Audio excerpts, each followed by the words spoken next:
Right, nyaya iyi yakatanga kunyanya kushambadzwa naTemba Mliswa it's a couple weeks ago. So first Temba Mliswa ndo akatanga kubudikira achiti Chiwenga have disrespected President Mnangagwa achiti in the history of Zimbabwe, in the history of ZANU-PF, hakuna at any given point any vice president who at any point stood and debated against what the president is saying. Sezvakaitwa naChiwenga.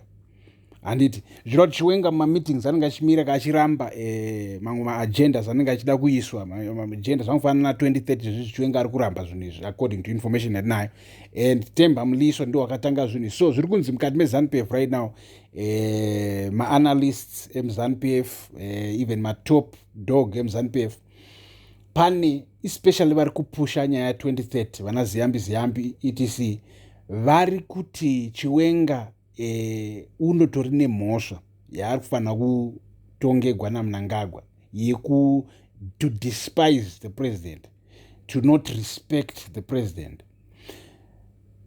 Muri kuremember pachitaugwa nyaya yokunzi Chiwenga mukadzi wake ari kufanira kubviswa kuarmy because pane maconflict of interest.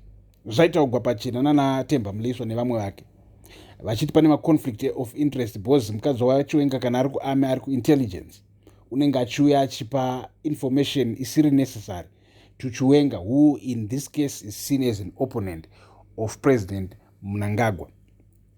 First of all, murezima mufanira kunzwisisa kuti kuda kuita president wewo hachisi chinhu ichi, haisi mhosva. If you have ambitions to be president, haisi mhosva. You can voice your ambitions out and then wotevera gwara kwaro wobudirira woita president. So pane narration iri kupushwa right now the Mnangagwa faction vachipusha that narration yekuti Chiwenga une mhosva yekudisrespecta president. Pozoita nyaya yekuti Chiwenga akaenda kwakuri kupaivhura mine or something, and then ndobva atanga kutaura nyaya yekuti iye achikatanga kutaura nyaya yemaresources achitaura kuti no tiri kufanira kumeka sure kuti hakuna ma-raw materials ari kubuda munyika, zvinhu zvese zvofanira kutanga zvaprocesswa etc. So these statements akamataura before paiswa because pakatozoiswa ban kaya kuti no more raw lithium yaichabudi muZimbabwe. And so before paiswa that ban, Chiwenga wakabudikira achitaura senge iye ndiye ane idea iyi. So pazoiswa ban then maaya masapota ekwaMnangagwa munguva ziva vanhu vanobudikira vachitaura zvangofanana mumwe mupesa anenge achibudikira achitaura achiti tikufanira kwai ndirichi presidential anti-criticism committee or something, kureva kuti mambozvionepi zvokuti kwanza hakuna munhu anofanira kucriticize president, iye ukutoronga kutotanga chiministry chekunzi kwanzi presidential anti-criticism commission or something. So ndo paunoona kuti vanhu ava vari kurizena nedzimwe nzira dziya dzokuti sometimes vanenge vasingatodi kurizena, vanenge vachida ngodi kungoita budge their way, kungoti zviitiki koi kubulldozer. Ndiko vanenge vachida kuzama kudi vachiita kuti kwai tingopinza zvimutemo.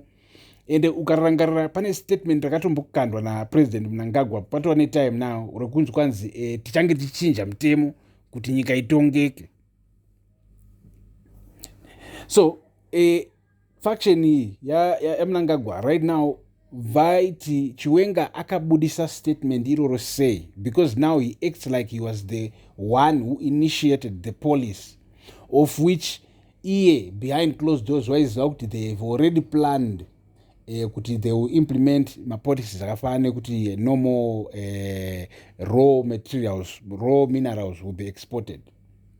And so they are saying he owned that statement as if he is the president. Munguva ziva vanhu vacho vanenge vachida kunyatso kuti munhu kana usatombotaura senge une pfungwa dzako, but every time you have to act like unofungigwa napresident iwe haufungi.